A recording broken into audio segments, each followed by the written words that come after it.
Welcome to Shreyas kitchen. রবিবারের সকালেই আমাদের নতুন কিছু খেতে ইচ্ছে হয়, তাই আজ আমি নিয়ে চলে এসেছি স্যান্ডউইচের একটি রেসিপি নিয়ে।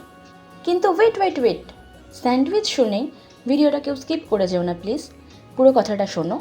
তারপর ভিডিওটা ভালো লাগলে লাইক শেয়ার কমেন্ট করো, আর ভালো না লাগলে স্কিপ করে দিতে পারো। সবসময় আমরা যেমন গাজর, পেঁয়াজ, শসা, টমেটো, আলু এসব দিয়ে স্যান্ডউইচ খাই, এটা তার থেকে একটু আলাদা, একটু অন্যরকম। আজকের স্যান্ডউইচের রেসিপির জন্য আমাদের লাগবে পেঁয়াজ, টমেটো, কাঁচা লঙ্কা, চিলি ফ্লেক্স, অরিগ্যানো অর্থাৎ পিৎজা মশলা, আর লাগবে বাটার আর চিজ।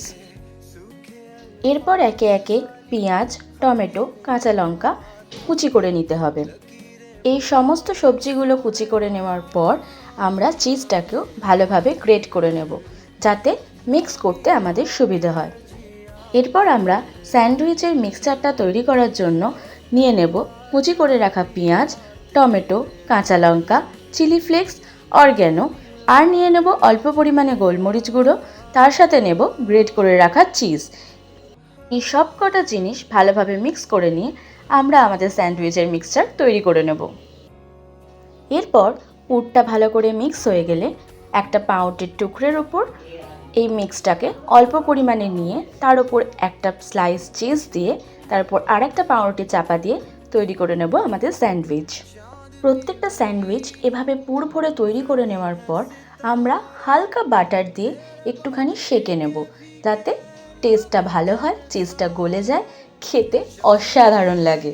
আচ্ছা তোমরাই বলো, চিজটা যদি ভালোভাবে না গলে চিজ খাওয়ার কি সেই মজা পাওয়া যায় নাকি? আমি তো পাই না। তাই জন্য চিজটা ভালোভাবে যাতে গলে যায়, সেই জন্য স্যান্ডউইচগুলোকে উল্টো পিঠটাও আস্তে আস্তে এভাবে সেঁকে নিতে হবে।